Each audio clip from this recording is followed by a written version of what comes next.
ലോക ചരിത്രം എന്ന് പറയുന്നത് ഇൻവെൻഷനുകളാണ്. അതായത് നമ്മളിന്ന് ഈ സയൻറ്റിഫിക്കലായ ആധുനിക ലോകത്തിൽ എത്തി നിന്ന് അതിൻ്റെ എല്ലാ സുഖ സൗകര്യങ്ങളും ആസ്വദിക്കുന്നുണ്ട് എങ്കിൽ ഒരു 500 വർഷം മുമ്പുള്ള ജനതയ്ക്ക് ഇത് ഒട്ടും പറഞ്ഞാൽ മനസ്സിലാകുന്നത് ആയിരുന്നില്ല. 500 പോട്ടെ, ഒരു 100 വർഷം മുമ്പുള്ള ജനതയ്ക്ക് പോലും നമ്മളിന്ന് പറഞ്ഞ കാര്യങ്ങളെയൊന്നും, നമ്മളിപ്പോൾ അനുഭവിക്കുന്ന കാര്യങ്ങളെയൊന്നും ഉൾക്കൊള്ളാൻ പറ്റുന്ന ഒരു കാര്യമല്ല. മനുഷ്യൻ എന്ന് പറയുന്നത് ലോകത്തിലെ ഏറ്റവും ദുർബലമായ ഒരു ജീവിയാണ്. കാരണം ഒരു മൃഗത്തിന് നമ്മൾ പുറത്തേക്ക് ഇറക്കി വിട്ടു കഴിഞ്ഞാൽ അതവിടെ സുഖമായിട്ട് ജീവിക്കും. എന്നാൽ ഒരു മനുഷ്യനെ പുറത്തിറക്കി വിട്ടാലോ, അയാൾക്ക് തണുപ്പിനെ അതിജീവിക്കാൻ പറ്റുമോ? ചൂടിനെ അതിജീവിക്കാൻ പറ്റുമോ? കിടക്കുന്ന സ്ഥലത്തെ അതിജീവിക്കാൻ പറ്റുമോ? ഏത് മണ്ണിലും പൊടിയിലും കിടക്കാൻ പറ്റുമോ? ഒന്നും പറ്റത്തില്ല. അതായത് വളരെ ഡെലിക്കേറ്റായ ശരീരവും ഒരുപാട് ദൗർബല്യങ്ങളും ഒരുപാട് കുറവുകളുമുള്ള ഒരു ജീവിയാണ് മനുഷ്യൻ. ബാക്കിയുള്ള ജീവജാലങ്ങളെ പോലെ പച്ചയ്ക്ക് കഴിക്കാനൊന്നും മനുഷ്യന് പറ്റത്തില്ല. ചുമ്മാ പുല്ലെടുത്ത് കഴിക്കാൻ മനുഷ്യജീവിക്ക് പറ്റത്തില്ല. അത് ഒരുപാട് പ്രോസസ്സിലൂടെ കടന്നുപോയാൽ മാത്രമേ കഴിക്കാൻ പറ്റത്തുള്ളൂ. അതിൽ പോലും എന്തെങ്കിലും ഒരു മൈന്യൂട്ട് ഡിഫറൻസ് ഉണ്ടായാൽ അതിനോട് ബോഡി വളരെ റിയാക്ട് ചെയ്യുകയും ചെയ്യും. അപ്പം മനുഷ്യൻ എങ്ങനെയാണ് അവൻ്റെ ഈ ദൗർബല്യങ്ങളെയും അവൻ്റെ ആ കുറവുകളെയും എല്ലാം അതിജീവിച്ചത് എന്ന് ചോദിച്ചാൽ അത് അവൻ്റെ വിശേഷ ബ്രെയിൻ വെച്ചാണ്. ബാക്കി ഒരു ജീവജാലങ്ങൾക്കും ഇല്ലാത്ത വിധത്തിലുള്ള അതിസ്വാഭാവികമായ തലച്ചോറുള്ളത് കൊണ്ടാണ് മനുഷ്യൻ ഈ പ്രതിസന്ധികളെയെല്ലാം തൻ്റെ കഴിവും ബുദ്ധിയും അറിവും ഉപയോഗിച്ച് അതിജീവിച്ചത്. അപ്പം അങ്ങനെയുള്ളൊരു മനുഷ്യജീവി വളർന്നു വലുതായതിന് ഒരു കാലഘട്ടത്തിൻ്റെ വലിയൊരു കടന്നുപോകലുണ്ട്. അതായത് ലോക ചരിത്രം ആരംഭിക്കുന്നത് എവിടെയാണ് ചോദിച്ചു കഴിഞ്ഞാൽ അത് ഡാർക്ക് ഏജിലാണ്. അതായത് ഒരു സംസ്കാരവും ഇല്ലാത്ത ഒരു മനുഷ്യ ബിന്ദുവിൽ നിന്നാണ് ഇന്ന് കാണുന്ന എല്ലാ സുഖ സൗകര്യങ്ങളോടും കൂടി ജീവിക്കാൻ പ്രാപ്തിയുള്ള ഒരു മാനവരാശി ഉടലെടുത്തത്. ആദ്യത്തെ ഏജിന് പറയുന്നത് ഡാർക്ക് ഏജ് ആണ്. അതായത് അന്ന് കണ്ടുപിടുത്തങ്ങളില്ല, അന്ന് പ്രാകൃതമായ ഒരു ജീവിത ശൈലിയില്ല. മനുഷ്യൻ അവൻ്റെ അറിവും കഴിവും അനുസരിച്ച് അവന് പറ്റുന്ന രീതിയിലുള്ള സാഹചര്യങ്ങൾ ഉണ്ടാക്കി എല്ലാ പ്രതിസന്ധികളെയും അതിജീവിച്ച് ജീവിക്കാനാണ് ശ്രമിച്ചത്. ആ ഏജിന് നമ്മൾ പറയുന്നത് ഡാർക്ക് ഏജ് ആണ്. കാരണം ഒരറിവുമില്ല, തീ കണ്ടുപിടിച്ചിട്ടില്ല, വെള്ളത്തിൻ്റെ ഉപയോഗം കൃത്യമായിട്ട് അറിയത്തില്ല, അസംസ്കൃത വസ്തുക്കളുടെ ഉപയോഗം അറിയത്തില്ല. അങ്ങനെയുള്ള ഒരുപാട് കുറവുകളുള്ള ഒരു കാലഘട്ടം ഡാർക്ക് ഏജ് എന്നാണ് അതിന് പറയുന്നത്. രണ്ടാമതൊരു കാലഘട്ടമുണ്ട്, അത് അന്ധവിശ്വാസങ്ങളുടെ ഏജാണ്. അതായത് ഈ പ്രതിസന്ധികളെയെല്ലാം നേരിടാനായിട്ട് തുടങ്ങുന്ന ഒരു കാലഘട്ടം. അന്ന് അവന് ചെയ്യാൻ പറ്റാത്ത കാര്യങ്ങൾ അല്ലെങ്കിൽ അന്ന് ജീവിച്ചിരുന്ന മനുഷ്യൻ്റെ ബുദ്ധിക്കും അറിവിനും കഴിവിനും നേരിടാൻ പറ്റാതിരുന്ന കഴിവുകളെയെല്ലാം അവർ പ്രകൃതി ശക്തികളായിട്ട് കണ്ടു. അങ്ങനെയാണ് സൂര്യനും ചന്ദ്രനും എല്ലാം പ്രകൃതി ശക്തികളായിട്ട് കണ്ടത്. ഇടിമിന്നൽ, അങ്ങനെയുള്ള ഒരുപാട് കാര്യങ്ങൾ അവൻ്റെ കഴിവിന് മുകളിലുള്ള എല്ലാത്തിനെയും ഒരു അതീവ ശക്തിയുള്ള ഒരു കേന്ദ്രമായിട്ട് അവർ കാണുകയും അതിനെ ബഹുമാനിക്കുകയും ചെയ്തു. പിന്നെ ഒരു സെക്ഷൻ വരുന്നതാണ് അതിശക്തമായ ബുദ്ധിയും അറിവും കഴിവുമുള്ള മനുഷ്യനെ ബഹുമാനിക്കാൻ തുടങ്ങി. അവിടെയാണ് ഇസങ്ങളുടെ വളർച്ച.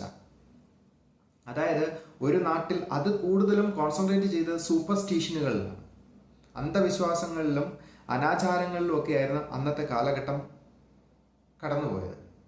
ഇതൊക്കെ ഡാർക്ക് ഏജിലെ പല പല ഡിവിഷനുകളാണ്. എന്ന് വെച്ച് കഴിഞ്ഞാൽ അന്ന് അതീവ ശക്തിയുള്ള ശക്തി എന്ന് പറയുന്നതിനെ മനുഷ്യൻ്റെ ഉയർച്ചയുടെയും വളർച്ചയുടെയും കേന്ദ്ര ബിന്ദുവായി കാണുകയും ആ ശക്തി ഉപയോഗിച്ച് തങ്ങൾക്ക് എന്തിനെയൊക്കെ അതിജീവിക്കാൻ പറ്റുമോ അതിനെയെല്ലാം ശക്തി ഉപയോഗിച്ച് അതിജീവിച്ച് ആരാണോ ശക്തിയുള്ളത് അയാൾ കേന്ദ്രബിന്ദുവായി മാറുന്ന ഒരു കാലഘട്ടമാണ്.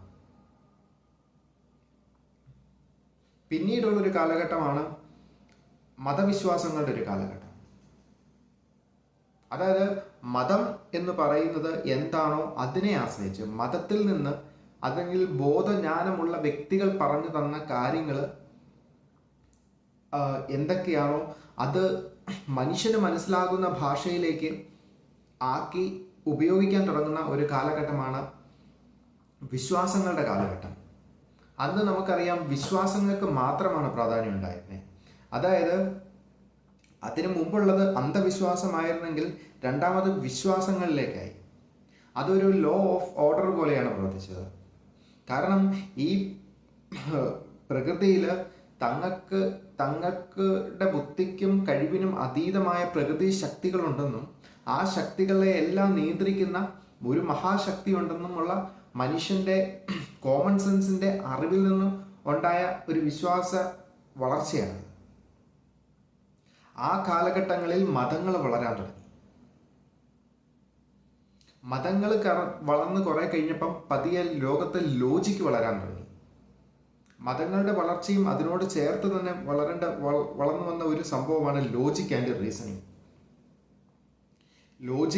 കാരണം മതം എന്ന് പറയുന്ന സംഭവം വളരുന്നത് വളരെ ബുദ്ധിമുട്ടിയാണ്. ആദ്യം തുടക്കത്തിൽ ബുദ്ധിമുട്ടി പിന്നെ അത് ഫ്ലറിഷായി വരിക ചെയ്തത്. ഇതുപോലെ തന്നെയാണ് ലോജിക് ആൻഡ് റീസണിങ്ങും കടന്നു വന്നത്. കാരണം മതവിശ്വാസം അതിപ്രകടമായിരുന്ന ഒരു കാലഘട്ടത്തിൽ ലോജിക്കൽ ആൻഡ് റീസണിങ് എന്ന കാര്യങ്ങൾ മുന്നോട്ട് വെക്കുമ്പം അതിനെ ക്വസ്റ്റ്യൻ ചെയ്ത ഒരുപാട് മത കേന്ദ്രങ്ങളുണ്ട്. കാരണം അതിനു മുമ്പുണ്ടായിരുന്ന മതവിശ്വാസങ്ങളെ ക്വസ്റ്റ്യൻ ചെയ്യുന്ന ഒരു ലോജിക്ക് വന്നപ്പം അത് പ്രശ്നമായി. അപ്പം ലോജിക്കിനെ വളർത്തിക്കൊണ്ടുവന്ന അതിലെ ആദ്യത്തെ വ്യക്തിയാണ് സോക്രട്ടീസ്. സോക്രട്ടീസിന്റെ കാലഘട്ടം തൊട്ടാണ് പതിയെ അതുവരെ ഉണ്ടായിരുന്ന കാലഘട്ടത്തിൽ നിന്ന് വ്യത്യസ്തമായ ലോജിക് ആൻഡ് റീസണിങ് എന്ന കാര്യങ്ങളിലേക്ക് വരുന്നത്. അതായത് മനുഷ്യൻ സംശയമുള്ള വ്യക്തിയായി. തൻ്റെ ശക്തിക്ക് അതീതമായിട്ടുണ്ടായിരുന്ന ശക്തികളെ ദൈവത്വം കൊടുത്ത് മാറ്റി നിർത്തുന്ന ഒരു കാലഘട്ടത്തിൽ നിന്ന് തൻ്റെ മനസ്സിന്, തൻ്റെ കഴിവിനും അറിവിനും മുകളിലുള്ള ശക്തിക്ക് സയന്റിഫിക്കലായ റീസൺ തേടുന്ന ഒരു മനുഷ്യന്റെ ഉടലെടുപ്പ് അവിടെയാണ് നടക്കുന്നത്. ആ കാലഘട്ടം ഒരു പരിധിവരെ കടന്നു പോയി. ഇന്ന് നമ്മൾ ശരിക്കും പറഞ്ഞാൽ ആ ലോജിക് ആൻഡ് റീസണിങ്ങിന്റെ എല്ലാ ഗുണങ്ങളും അനുഭവിക്കുന്നവരാണ്. കാരണം അതൊരു പ്രധാനപ്പെട്ട അറിവിന്റെ തുടക്കം തന്നെയായിരുന്നു. ഒപ്പം ഈ ലോജിക്കും മതവിശ്വാസവും കൂടി ഒരുമിച്ച് ചേർത്തിട്ടാണ് ആധുനിക കാലഘട്ടത്തിൽ നമ്മൾ ജീവിക്കുന്നത്. കാരണം ലോജിക്കിന് ഉൾക്കൊള്ളാൻ പറ്റാത്ത കാര്യങ്ങളെയൊക്കെ നമ്മൾ മാറ്റി നിർത്തിയാണ്, അല്ലെങ്കിൽ അധികം സ്പെസിഫൈ ചെയ്യാതെയാണ് നമ്മൾ ആധുനിക കാലഘട്ടത്തിൽ മതവിശ്വാസത്തെയും കൊണ്ടുപോകുന്നത്. പക്ഷെ ഇന്ന് ലോകം എവിടെ എത്തി നിൽക്കുന്നു എന്നൊരു ചോദ്യം ചോദിച്ചു കഴിഞ്ഞാൽ നമ്മൾ ലോജിക്കിന്റെ സയൻസും വിട്ടു. ലോജിക്ക് എന്ന് പറയുന്നത് നമ്മുടെ PSCയുടെ എക്സാമിനെ പോലും ലോജിക്ക് എന്ന് പറയുന്നത് ഒരു പ്രധാനപ്പെട്ട കാര്യമാണെങ്കിൽ പോലും ലോജിക്കിനും ഉപരിയായ ഒരു സയൻസ് വളരാൻ തുടങ്ങി. ആ സയൻസിന്റെ വളർച്ച, ലോജിക്കിന്റെ വളർച്ചയുടെ കാലഘട്ടത്തിൽ ഉണ്ടായിരുന്ന ഏറ്റവും ശക്തനായ ഒരു സയന്റിസ്റ്റാണ് ഐസക് ന്യൂട്ടൺ. അതുകൊണ്ട് ലോജിക്കിനോട് ബന്ധപ്പെട്ട ന്യൂട്ടന്റെ സയൻസിന് പറയുന്നത് പോലും ക്ലാസിക്കൽ ഫിസിക്സ് എന്നാണ്. അതായത് ക്ലാസിക്കൽ കാലഘട്ടം എന്നാണ് ഈ ലോജിക്കിനും റീസണിങ്ങിനും സ്പെസിഫിക്കേഷൻ കൂടുതലായിട്ട് കിട്ടാൻ തുടങ്ങിയ കാലം എന്ന് പറയുന്നത്.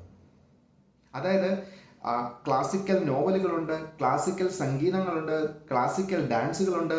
ഈ കാര്യങ്ങളിലെല്ലാം അവതരിപ്പിക്കുന്നത് മനുഷ്യന് മനസ്സിലാകുന്ന ഒരു ഭാഷയാണ്. അതായത് മനുഷ്യന്റെ ബുദ്ധി വെച്ച് മനസ്സിലാക്കി ഗ്രഹിക്കാൻ പറ്റുന്ന ഒരു കാര്യമായിട്ടാണ്. പക്ഷെ ഇന്ന് നമ്മൾ എവിടെ നിൽക്കുന്നു എന്ന് ചോദ്യം ചോദിച്ചു കഴിഞ്ഞാൽ നമ്മൾ ക്ലാസിക്കൽ കാലഘട്ടത്തെയും സംരക്ഷിക്കുന്നതോടൊപ്പം, നമ്മുടെ ജീവിതത്തിന്റെ ഭാഗമായിട്ട് നിലനിർത്തുന്നതോടൊപ്പം, നമ്മുടെ അറിവിന്റെ ഭാഗമായിട്ട് നിലനിർത്തുന്നതോടൊപ്പം നമ്മൾ അടുത്ത ഒരു കാലഘട്ടത്തിലേക്ക് കയറി കഴിഞ്ഞു. അത് തുടങ്ങുന്നത് ന്യൂട്ടനിൽ നിന്നല്ല, ഐൻസ്റ്റീനിൽ നിന്നാണ്. ഐൻസ്റ്റീനാണ് ശരിക്കും പറഞ്ഞാൽ ആ കാലഘട്ടത്തിന്റെ ശരിക്കുള്ള ഒരു തുടക്കക്കാരൻ. ഐൻസ്റ്റീന് മുൻപുള്ള സയന്റിസ്റ്റുകളും അതിലേക്ക് വഴിവെച്ചവർ തന്നെയാണ് കുറച്ചു പേരൊക്കെ.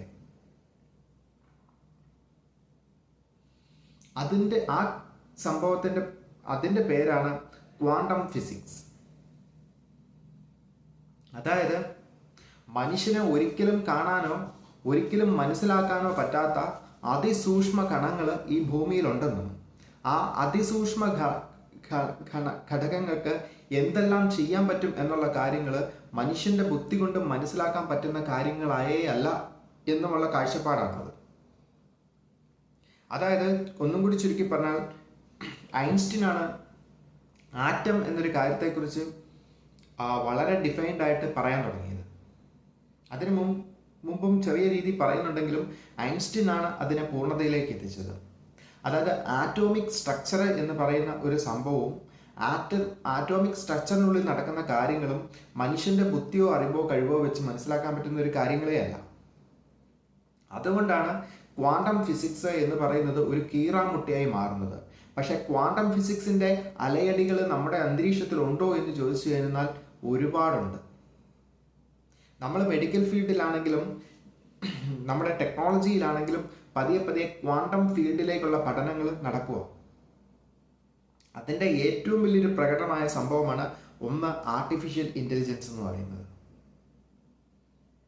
പക്ഷെ ആർട്ടിഫിഷ്യൽ ഇൻ്റലിജൻസും ക്വാണ്ടം ആയിട്ടുണ്ടോ എന്ന് ചോദിച്ചു കഴിഞ്ഞാൽ ക്വാണ്ടം മേഖലകളിലേക്ക് എത്തിയിട്ടില്ല. ക്വാണ്ടം മേഖലകളിലേക്ക് എത്താനുള്ള സാധ്യതകൾ നീട്ടി തന്നേക്കുന്ന ഒരു വഴി മാത്രമാണ് ആർട്ടിഫിഷ്യൽ ഇൻ്റലിജൻസ്. അതിനെ കടത്തി വെട്ടിയാണ് നമ്മൾ ക്വാണ്ടം കമ്പ്യൂട്ടിങ്ങിലേക്ക് പോകുന്നത്. കാരണം എല്ലാവരും പറഞ്ഞു കഴിഞ്ഞു, നൂറ്റാണ്ടിനെ ഭരിക്കാൻ പോകുന്ന, കാലഘട്ടത്തെ നിയന്ത്രിക്കാൻ പോകുന്ന ഏറ്റവും വലിയ അറിവ് എന്ന് പറയുന്നത് ക്വാണ്ടം ഫിസിക്സ് ആണ്. അപ്പം എന്താണ് ഈ ക്വാണ്ടം ഫിസിക്സ്?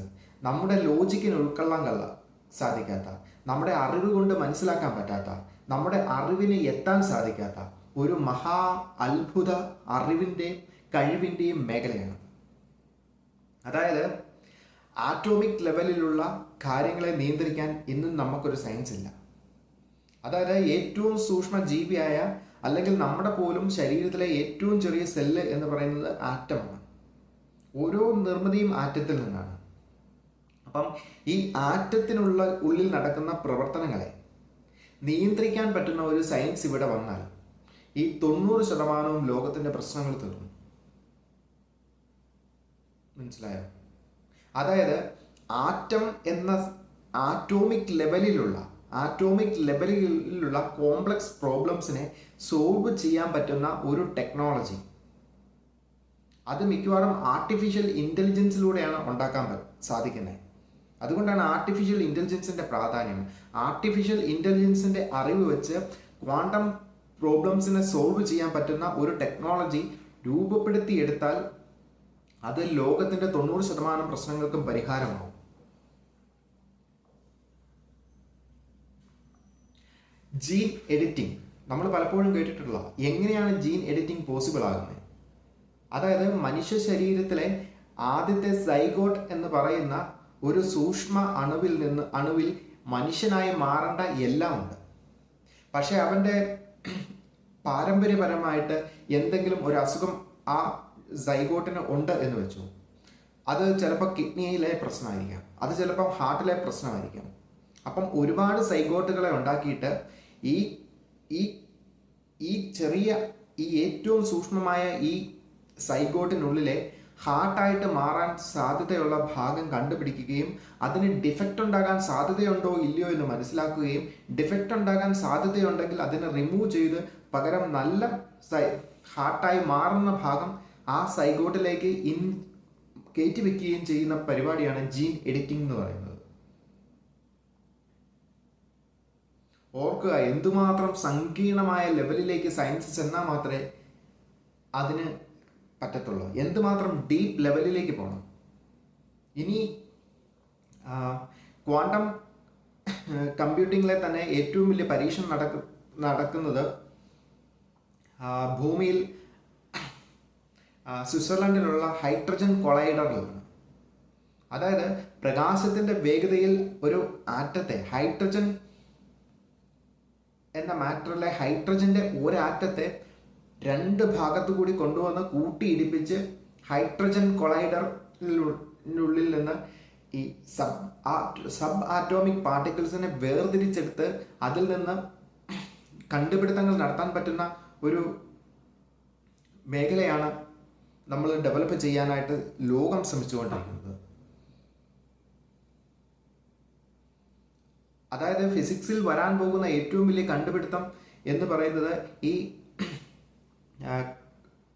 ക്വാണ്ടം ഫീൽഡിലേക്കുള്ള കണ്ടുപിടുത്തങ്ങളായിരിക്കും. അതുപോലെ തന്നെ വേറൊരു സംഭവമാണ്, നമ്മൾ സൂര്യനിലും നക്ഷത്രങ്ങളിലും നടക്കുന്ന രാസപ്രവർത്തനം എന്താണ്? അതായത് ഫ്യൂഷനാണ്. Fusion nuclear പവറാണത്. നമ്മൾ കണ്ടുപിടിച്ച യുറേനിയം, പ്ലൂട്ടോണിയം പോലുള്ള അതിശക്തമായ റേഡിയേഷൻ ഉൽപ്പാദിപ്പിക്കുന്ന ആറ്റോമിക് എനർജി എന്ന് പറയുന്നത് അത് ഫിക്ഷൻ ബോംബുകളാണ്, അല്ലെങ്കിൽ ഫിക്ഷൻ എനർജിയാണ്. അതായത് ആറ്റം വേറിട്ട് മാറുകയും എനർജി ഉൽപ്പാദിപ്പിക്കുകയും ചെയ്യുന്ന രീതിയാണ്. അത് മാറി സൂര്യനിലുണ്ടാകുന്ന പോലെ എനർജി ഉണ്ടാക്കുന്ന ഫ്യൂഷൻ എനർജിയിലേക്ക് ലോകം ചുവട് വെച്ചുകൊണ്ടിരിക്കുക. അതും ഇതുപോലെ തന്നെ പ്രധാനപ്പെട്ട രണ്ട് അറിവുകളാണ്. ഫിസിക്സിന്റെ ഫീൽഡിൽ വരാൻ പോകുന്ന രണ്ട് പ്രധാനപ്പെട്ട അറിവിന്റെ മേഖലകളാണ്. ഈ ക്വാണ്ടം കമ്പ്യൂട്ടർ ഡെവലപ്പ് ചെയ്തു എന്നൊക്കെയാണ് ഗൂഗിൾ അവകാശപ്പെടുന്നത്. ഈ ക്വാണ്ടം കമ്പ്യൂട്ടർ കണ്ട് ഗൂഗിൾ എന്താണ് ഉദ്ദേശിക്കുന്നതെന്ന് ചോദിച്ചു കഴിഞ്ഞാൽ, ലോകത്ത് കോടിക്കണക്കിന് കമ്പ്യൂട്ടറുകളുണ്ട്, കമ്പ്യൂട്ടർ ശൃംഖലകളുണ്ട്. ഇതിനെയൊക്കെ മനസ്സിലാക്കുക എന്ന് പറയുന്നത് അസാധ്യ കാര്യങ്ങളാണ്. അവിടെയാണ് ഗൂഗിളിന്റെ മാസ്റ്റർ കമ്പ്യൂട്ടർ, അതായത് ഗൂഗിളിന്റെ ലോകത്തെ മുഴുവൻ നിയന്ത്രിക്കുന്ന ഗൂഗിൾ ഡെവലപ്പ് ചെയ്തു എന്ന് അവകാശപ്പെടുന്ന ക്വാണ്ടം കമ്പ്യൂട്ടറിന്റെ എഫിഷ്യൻസി അതാണ്. നമ്മളെ ഓരോരുത്തരെയും പേഴ്സണലായിട്ട് മനസ്സിലാക്കി ഡേറ്റ ഉണ്ടാക്കി വെച്ചിരിക്കുന്ന ഒരു സൈറ്റ്, ഒരു കേന്ദ്ര ബ്രെയിൻ. ആരോട് എന്ത് ചോദിച്ചാലും, എന്തറിവിനെ കുറിച്ച് ചോദിച്ചാലും ഒറ്റ സെക്കൻഡ് കൊണ്ട് കാര്യങ്ങൾ മനസ്സിലാക്കാൻ ശേഷിയുള്ള, അതിപ്രഹരമായ ശേഷിയുള്ള ഒരു മാസ്റ്റർ കമ്പ്യൂട്ടർ. കമ്പ്യൂട്ടറുകളെ എല്ലാം നിയന്ത്രിക്കുന്ന മാസ്റ്റർ കമ്പ്യൂട്ടർ. അതാണ് ക്വാണ്ടം കമ്പ്യൂട്ടറിന്റെ ഡെവലപ്പിലൂടെ ഗൂഗിളും ലോകവും പ്രതീക്ഷിക്കുന്നത്. ഇത് ഗൂഗിളിന്റെ കയ്യിൽ മാത്രമേ ഉള്ളെങ്കിൽ ഓർക്കുക, എല്ലാ നോളജും അതിനകത്തുണ്ട്, എല്ലാം അതിന് മനസ്സിലാക്കാൻ പറ്റും. നമ്മൾ എന്ത് വാങ്ങുമെന്ന് ട്രെൻഡ് പോലും പ്രെഡിക്റ്റ് ചെയ്യാൻ പറ്റും. ഇതാണ് ക്വാണ്ടം കമ്പ്യൂട്ടർ ചെയ്യാൻ പോകുന്നത്. ഇതാണ് ക്വാണ്ടം ഫീൽഡിലുള്ള വളർച്ച കൊണ്ട് ലോകത്തിന് ഉണ്ടാകാൻ പോകുന്ന ഗുണം എന്ന് പറയുന്നത്.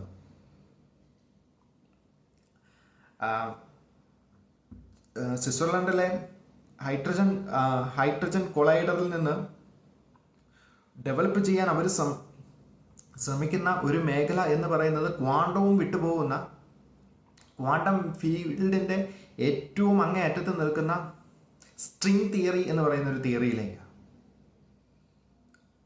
അതൊട്ടും ഡെവലപ്ഡ് ആയിട്ടുള്ള തിയറിയില്ല. കാരണം സ്ട്രിംഗ് തിയറി എന്ന് പറയുന്നത് ഒരു ആറ്റത്തിനുള്ളിൽ അതിനെ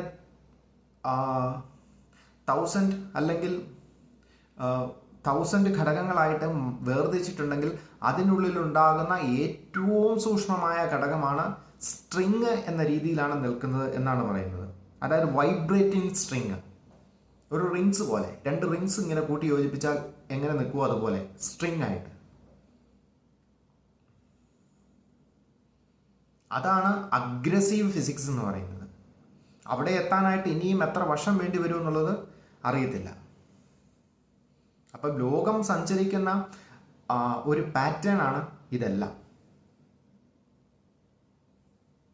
അപ്പം കാലഘട്ടത്തിൽ വളർന്നു വരുന്ന സയൻസിൻ്റെ പ്രഭവശേഷിയെ ഉൾക്കൊള്ളുകയും അതോടൊപ്പം നമ്മുടെ കാലഘട്ടത്തിൽ അറിവിനും ആത്മീയതയ്ക്കും പ്രാധാന്യം കൊടുത്തുകൊണ്ട് മുന്നോട്ട് പോവുകയും ചെയ്യുക എന്നത് മാത്രമേ പ്രധാനപ്പെട്ടതായിട്ടുള്ളൂ.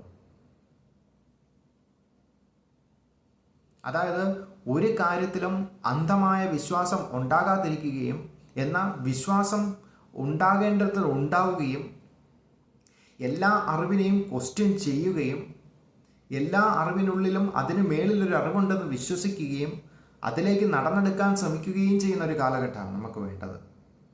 അല്ലാതെ ഒരു അറിവിൽ മാത്രം ഒതുങ്ങിക്കിടക്കുകയും അതിനെ മാത്രം ഉൾക്കൊള്ളാനുള്ള ശേഷിയുള്ള ഒരു മനസ്സ് മാത്രം നമുക്ക് ഉണ്ടാവുകയും ചെയ്താൽ നമുക്ക് നഷ്ടപ്പെട്ടു പോകുന്നത് നമ്മുടെ ടോളറൻസ് ആയിരിക്കും. നമ്മുടെ രാജ്യം മാത്രമാണ് ലോകത്തിന് ഇങ്ങനെയൊരു അറിവിൻ്റെ കഴിവിൻ്റെ മേഖലകളിലുള്ള ഒരു ടോളറൻസ് എന്ന് പറയുന്ന ഒരു അറിവ് ഡെമോക്രസിയിൽ എഴുതി ചേർത്തത്, നമ്മുടെ ലോകത്തോട് സംസാരിച്ചത്. അതുകൊണ്ട് തന്നെയാണ് ഒരറിവും ചെറുതല്ല എന്നും എല്ലാ അറിവിനും അതിൻ്റെതായ പ്രാധാന്യമുണ്ടെന്നും എന്നാൽ എല്ലാ അറിവും തീവ്രമായി കഴിഞ്ഞാൽ അത് അറിവില്ലായ്മയുടെ ഒരു ലോകത്തേക്ക് പോകുമെന്നും നമുക്ക് മനസ്സിലാക്കാൻ പറ്റുന്ന ഒരു കഴിവുണ്ടാക്കി തന്നത്. അപ്പം എല്ലാ അറിവിനെയും ബഹുമാനിക്കുന്ന, എല്ലാ അറിവിനെയും ഉൾക്കൊള്ളുന്ന, എന്നാൽ ഒന്നിലും അന്ധമായി വിശ്വസിക്കുകയും ചെയ്യാത്ത ഒരു കാലഘട്ടത്തിലാണ് നമ്മൾ ജീവിക്കേണ്ടത്. അറിവിൻ്റെ ഈ മഹാ അത്ഭുത ലോകത്തേക്ക്, അറിവിൻ്റെ ഈ മഹാ അത്ഭുത ലോകത്ത് ഉറങ്ങിക്കിടക്കുന്ന, നമുക്ക് ഇനിയും കടന്നു ചെല്ലാൻ പറ്റാത്ത എല്ലാ മേഖലകളെയും ഉൾക്കൊള്ളാനുള്ള കഴിവും അറിവും ഉള്ള ഒരു ജനതയായി നമ്മൾ മാറുക എന്നത് കാലഘട്ടത്തിൻ്റെ ആവശ്യമാണ്, ലോകത്തിൻ്റെ ആവശ്യമാണ്, നിലനിൽപ്പിൻ്റെ ആവശ്യമാണ്. അതങ്ങനെ തന്നെ എല്ലാവർക്കും സംഭവിക്കട്ടെ എന്ന് നമുക്ക് ആഗ്രഹിക്കാം, അല്ലെ പ്രതീക്ഷിക്കാം.